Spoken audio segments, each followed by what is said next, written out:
Hello, in this video we'll be discussing more concepts of government. Let's begin with capitalism. Capitalism is a political and economic system of government whereby means of production and distribution are controlled and owned by private individuals. Here are some features of capitalism. 1. Means of production and distribution are owned and controlled by private individuals. 2. The involvement of government in production and distribution are minimal, if not non-existent. 3. The main aim in the capitalist system of government is profit making. 4. Since it's a market economy, all production is meant for market or is returned to the market. 5. There exist rivalries or competitors which leads to rivalries. Some advantages of capitalism are: 1. It encourages hard work. 2. It's self-regulating in nature. 3. It causes rapid economic growth because of the rivalries that exist. 4. It leads to invention and innovation because of the methods of specialization employed in production. 5. It makes for a self-reliant society. Now, here are some disadvantages of capitalism. 1. It leads to uneven distribution of wealth. 2. It leads to high rates of unemployment. 3. There is a high rate of crime because of its competitive nature. 4. It leads to unhealthy rivalries between the competitions that exist. 5. It can lead to private monopoly. Next, socialism.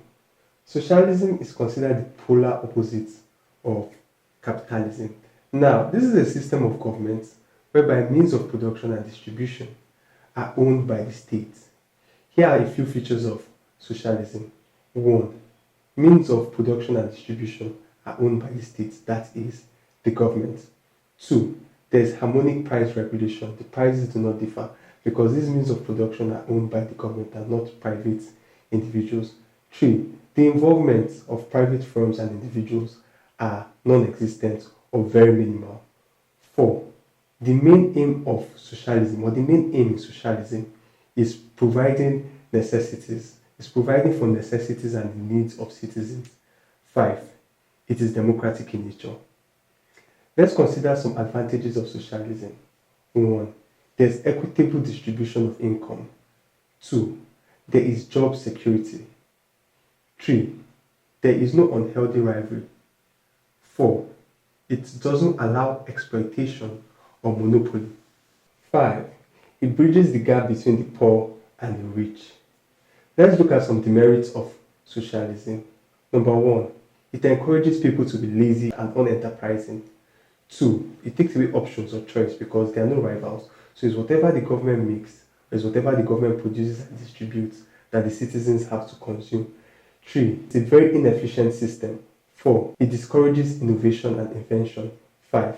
It hampers economic development. Next, let's talk about totalitarianism. Now, totalitarianism is the control of everything in the state by one supreme government. Now, this supreme government has no opposition and it is very undemocratic and oppressive in nature. Finally, we'll discuss feudalism.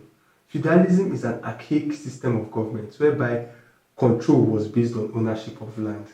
Now, people called lords, which were kings, emperors, or monarchs, gave their land out to land users, which were regarded to as serfs or vassals.